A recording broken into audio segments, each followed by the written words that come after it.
అగ్రవర్ణాల్లో పేదలకు 10% రిజర్వేషన్లపై సీనియర్ న్యాయవాది రామచంద్రరావుతో ఈటీవీ ముఖాముఖిని ప్రత్యక్ష ప్రసారం ద్వారా చూద్దాం.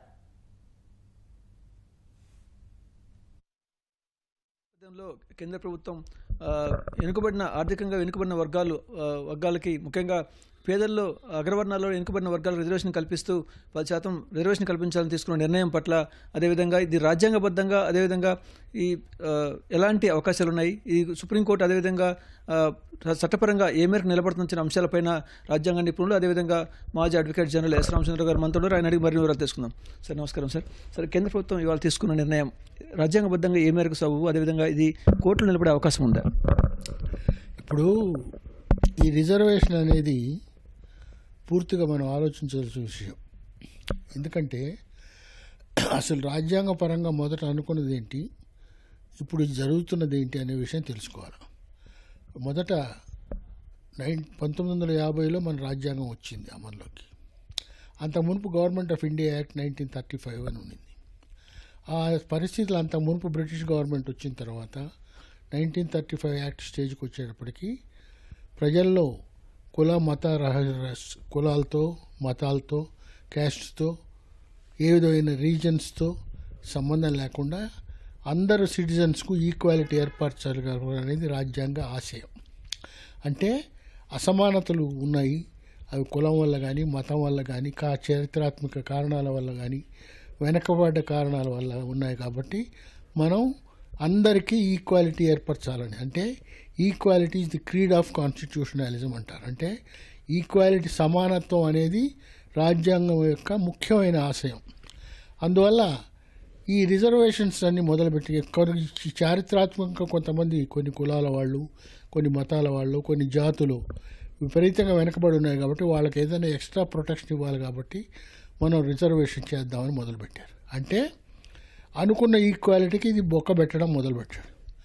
ఆ ఈక్వేషన్ ఎట్లా చేస్తూ పోతున్నారంటే జనాభా వారీగా షెడ్యూల్ కులాలకు, షెడ్యూల్ తెగలకు, లేదా ఇతర మతాలకు చెందిన మైనారిటీస్కు, లేదా అంటే మన హిందూ మతంలో ఉండే వాళ్ళకి మాదిగలకు, లేదా అదేవిధంగా షెడ్యూల్ తరగతులకు ఇవ్వాలని మొదలుపెట్టారు. అవి పెట్టి చేసుకుంటూ పోయేటప్పటికీ మొత్తం ఈక్వాలిటీ అనే ఆశయంలో సుప్రీంకోర్టు ఆఖరికి ఏం చేసిందంటే 50% మించి మీరు ఏ విధంగా కూడా రిజర్వ్ చేయడానికి వీలు లేదు, 50% అన్న ఈక్వాలిటీ ఆఫ్ ఆపర్చునిటీ అందరికీ ఉండాలని. ఎందుకంటే ఈ రిజర్వ్ అయితే ఎవరికైతే చేశారో 50%, వాళ్ళు మళ్ళీ ఈ మిగిలిన 50లో కూడా వచ్చి కంటెస్ట్ పాల్గొనవచ్చు. ఇందువల్ల ఈక్వాలిటీకి అర్థం లేకుండా పోతున్నదని అన్నారు. ఇవాళ మట్సానికి కొన్ని తమిళనాడు, ఇతర స్టేట్స్లో బ్యాక్వర్డ్ క్లాసులు మాకు 50% పాపులేషన్ ఉన్నాం, మాకు ప్రపోర్షన్ దామాషా ప్రమోషన్గా, జనాభా దామాషా ప్రపోర్షన్గా మాకు ఇస్తే మాకు 40% వరకు రిజర్వేషన్ ఉంటుంది, మాకు 50% పాపులేషన్ ఉన్నాడు. అంటే ఇప్పుడు ఈ ఉన్న రిజర్వేషన్లకు వీళ్ళు అడిగినట్టుగా బేసీలకు కూడా ఇస్తే 90% కూడా రిజర్వేషన్ కింద పోతుంది. అంటే 10% మటుకు మిగులుతుంది. ఆ 10%లో ఈ 90%లో రిజర్వ్ అయిన వాళ్ళు కూడా మళ్ళీ వచ్చి కంటెస్ట్ చేయవచ్చు అక్కడ. అంటే ఈ రిజర్వేషన్ అనేది బేసిక్గా ఉండే ఈ ఈక్వాలిటీ అనే ఆపర్చునిటీ, ఇది కాన్స్టిట్యూషనల్ క్రీడ్ని డిస్టర్బ్ చేస్తున్నది. అంటే అర్థం ఏమంతవరకు వచ్చిందంటే భస్మాసుర హస్తం అయింది ఈ రిజర్వేషన్. ఇప్పుడు కేంద్ర ప్రభుత్వం తీసుకున్న నిర్ణయం రేపు చట్టం ముందు నిలబడే అవకాశం ఉందా? సుప్రీంకోర్టు తన మతాన్ని మార్చుకోకపోతే, మా అభిప్రాయాన్ని మార్చుకోకపోతే 50% మించి రిజర్వేషను, ఇది 10% అగ్రకులాల వాళ్ళ బ్యాక్వర్డ్ వాళ్లకు, ఎకనామికలీ బ్యాక్వర్డ్ ఉండే వాళ్ళకి ఇవ్వాలనేది మంచి ఉద్దేశమే. కానీ ఇప్పటివరకు చేసింది ఏంటి? ఇప్పుడు రేపు ఎల్లుండి బీసీలకు రిజర్వేషన్ దామాషా ప్రకారం రిజర్వ్ చేయాలడిగిన మాట ఒప్పుకున్నారనుకోండి, కొన్ని స్టేట్లో అది అమలు జరిగేది ప్రయత్నం చేస్తున్నారు. ఇది మీతో సంబంధం లేకపోయినా మేమే చేసుకుంటామనే పరిస్థితి కూడా వస్తుంది. అంటే 100లో 90% మొత్తం కింద రిజర్వేషన్ పోతే ఇంకా ఈక్వాలిటీ అనేది ఎక్కడ ఉంటుంది, ఆపర్చునిటీ ఏముంటుంది? అందుకని ఒక కాన్స్టిట్యూషనలిస్ట్ అంటాడు, వీఆర్ క్రియేటింగ్ న్యూ బ్రాహ్మిన్స్ అని. పాత వాళ్లకు, వాళ్ళ అగ్రకులాల వాళ్ళని వాళ్ళకి ఇవ్వద్దని అన్న తర్వాత రిజర్వేషన్స్ మొదలుపెట్టి అవి పెంచుకుంటూ పోయి ఇవాళ అగ్రకులాల్లో బ్యాక్వర్డ్ వాళ్ళకు కొంతమందికి ఇస్తాను 10% ఇవాళ ఆమోదం చేస్తే. అంటే ఎందుకు మార్చలేకుండా ఉన్నారంటే ఓట్ బ్యాంక్ వల్ల.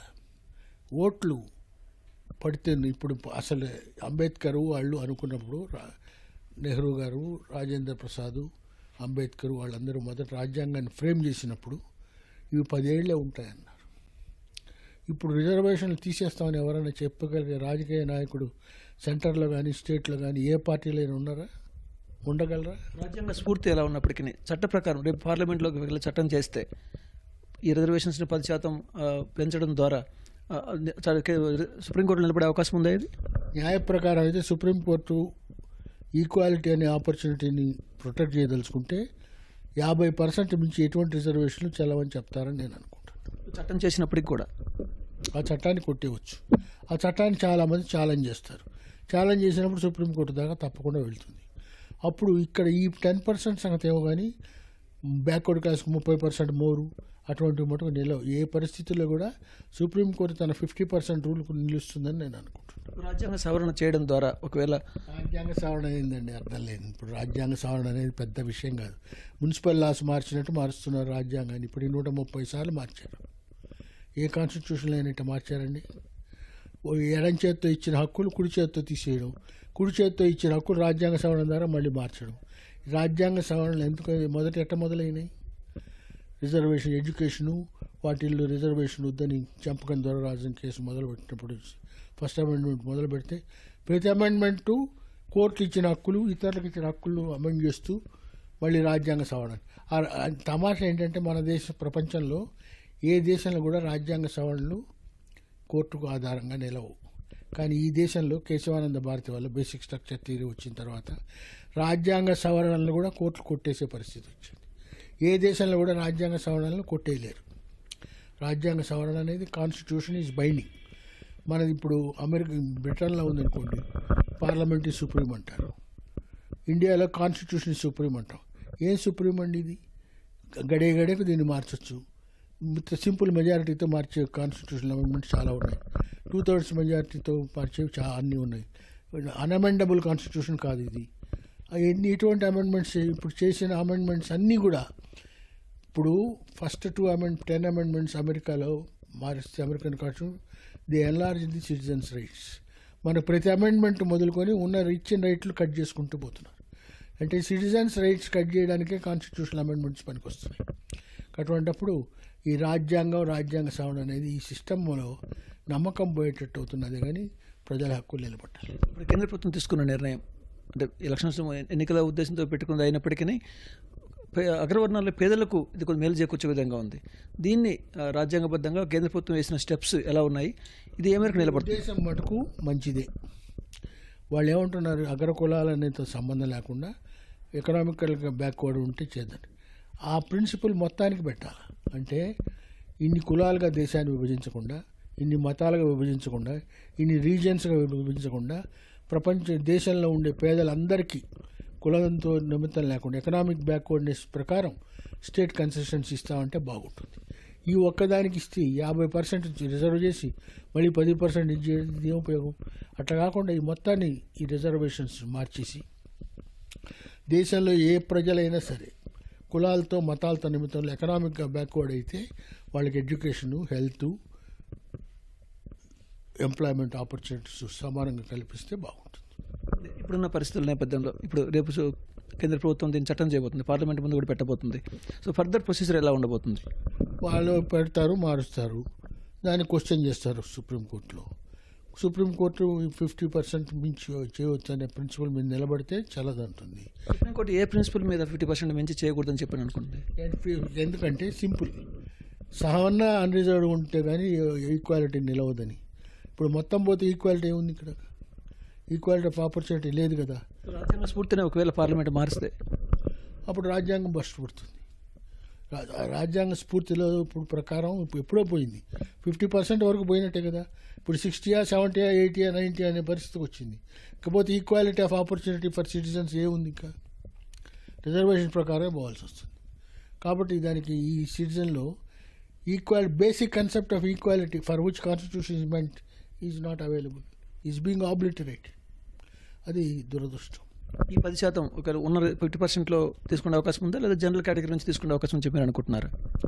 ఇది మళ్ళీ ఏది ఇచ్చినైనా అన్రిజర్వ్డ్ దాని మీద ఎఫెక్ట్ పడుతుంది కదా.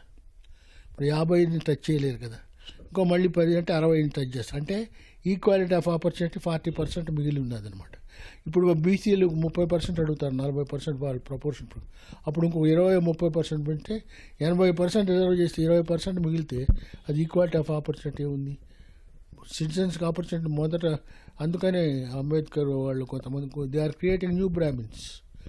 అంత పాత వాళ్లకు ఫార్వర్డ్ ఉన్నారని వాళ్ళకి కాదని బ్యాక్వర్డ్ వాళ్ళకి ఇస్తూ కొత్త బ్యాక్వర్డ్ వాళ్ళని తయారు చేస్తున్నారు, కొత్త ప్రివిలేజ్డ్ పీపుల్ చేస్తారు. దీనివల్ల మొత్తం మీద జనరల్ సిటిజన్స్కి దెబ్బే కదా.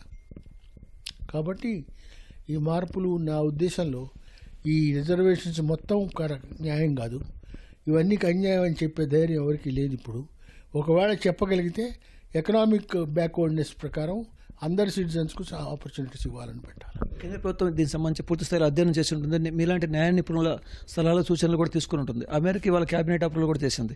సో రేపు పార్లమెంట్ ముందు పెట్టబోతుంది. సో ఇప్పుడు ఫర్దర్గా ఇది ఎప్పుడు లోపు ఇంప్లిమెంట్ అయ్యే అవకాశం ఉంది అనుకుంటున్నారు? మీరు ఒక చిన్న పొరపాటు చేస్తున్నారేమో నాకు అనిపిస్తుంది. కేంద్రం కానీ రాష్ట్రాలు కానీ నిపుణుల సలహాల వల్ల పోరు, నిపుణులను వాడుకుంటారు. వాళ్ళు ఎంతవరకు ఓట్ బ్యాంక్ దృష్ట్యా పనిచేస్తారు. ఆ ఓట్ బ్యాంక్ దృష్ట్యా వీళ్ళు ఇప్పుడు రిజర్వేషన్లు తగ్గించమని చెప్పలేరు, క్యాన్సిల్ చేయమని చెప్పలేరు. అది చేయకుండా రిజర్వేషన్లు చేసుకుంటూ పోతుంటే ఈక్వాలిటీ ఆఫ్ ఆపర్చునిటీ అనే దానికి అర్థం పోతున్నది ఇప్పుడు. కాబట్టి అటువంటి పరిస్థితుల్లో రాజకీయ నాయకులు రాజ్యాంగ నిపుణులు ఏం చెప్పగలరు? అందరికీ ఆ సమాన అవకాశాలు ఉండాలంటే ఒకటే క్రైటీరియా తీసుకోవాలా అని చెప్పగలరు. కానీ అది అమలు కాదు. కులాల వారీగా రిజర్వేషన్ ఉంది, మతాల వారీగా రిజర్వేషన్ ఉంది, బ్యాక్వర్డ్ క్లాసులు, షెడ్యూల్ కాస్ట్, ఈ విధంగా ప్రజల్ని పర్మనెంట్గా డివైడ్ చేస్తున్నారు. ఆ డివిజన్ల ప్రకారమే పోతున్నారు వాళ్ళు. అవి పర్సంటేజ్ పెంచుకుంటూ ఇప్పుడు పోతే అన్నిటికంటే ఆశ్చర్యకరం ఏంటంటే రేపు 50% మేము పాపులేషన్ 50% కంటే ఎక్కువే ఉన్నాం, కాబట్టి మాకు 50% రిజర్వేషన్ కావాలి ప్రపోర్షనేట్గా. ఎస్టీలకు ఇచ్చినట్టు మాకు ఇవ్వండి అని బీసీలు అడిగారు అనుకోండి, అది ఇది లేక ఒప్పుకున్నారనుకోండి, అప్పుడు ఏమవుతుంది? ఈ 50కి మళ్ళీ 30-40% కలిపితే ఈక్వాలిటీ ఎక్కడ ఉంటుందండి? ఒకవేళ పార్లమెంటు చట్టం చేసినప్పటికీ సుప్రీంకోర్టుకి ఒకవేళ దీన్ని అమలు చేయకూడదని చెప్పి అనుకుంటే సుప్రీంకోర్టు పూర్తి స్థాయిలో పవర్ ఉందని చెప్పి అనుకుంటున్నారు. సుప్రీంకోర్టు కూడా ఇప్పుడు మునుపటి ఉండే పరిస్థితులు లేవు. ఎందుకంటే ఇప్పుడు బరూచా గారు చెప్పారు సుప్రీంకోర్టులో కూడా జడ్జీలు కరప్ట్ అని. అంటే జ్యుడిషియర్లో 10% కరప్ట్ అన్నాడు అప్పుడు మర్యాదకు. ఇప్పుడు 10%, 50%, 90% అనేది వేరే విషయం. ఇప్పుడు ఎప్పుడైతే ఈ రిజర్వేషన్లు మొత్తం అన్ని చెల్లవని చెప్పేంత ధైర్యంగా చేసేటటువంటి సుప్రీంకోర్టు జడ్జిలు ఉన్నారని నేను అనుకోవటం లేదు. ఎందుకంటే హైకోర్టు జడ్జిలు, సుప్రీంకోర్టు జడ్జిలు మునుపటి రోజుల్లో టాప్ రేట్ ప్రాక్టీస్ ఉండే లాయర్స్ని తీసుకునేవాళ్ళు. వాళ్ళని బతిమలాడి భంగపడి బలవంతం చేసి జడ్జిషిప్ యాక్సెప్ట్ చేయించేవాళ్ళు. అదొక ఆనర్గా అనుకునేవాళ్ళు. ఇప్పుడు పని లేని వాళ్లకు పైరవీలు చేసుకొని జడ్జిషిప్లు వస్తున్నప్పుడు సరే ఇప్పుడు ఈ పరిస్థితుల నేపథ్యంలో అంటే అది లెక్కన సుప్రీంకోర్టు కూడా కేంద్ర ప్రభుత్వం చేసిన నిర్ణయాన్ని అమలు చేసే అవకాశమే కనిపిస్తుంది. కాబట్టి సో ఈ రిజర్వేషన్స్ అమలులోకి వస్తాయని చెప్పి మీరు అంచనా వేస్తున్నారు అంతే. కానీ వాటి వల్ల మంచి ఫలితాలు ఉన్నాయని నేను అంటాను. దురదృష్టవశాత్తు ఇటువంటి మార్పుల వల్ల రాజ్యాంగంలో ఉండే ఈక్వాలిటీ ఆఫ్ ఆపర్చునిటీ అనేది పోతుందని నాకు అనిపిస్తుంది. కేంద్ర ప్రభుత్వం తీసుకున్న నిర్ణయాన్ని సుప్రీంకోర్టు పూర్తి స్థాయిలో విభేదించే అవకాశం కూడా ఉంది. అయితే ఏ మేరకు విభేదిస్తే చూడాలని చెప్పని రామచంద్రరావు గారు అంటున్నారు.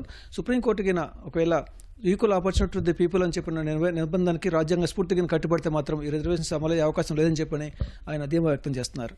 Narayana, ETV news.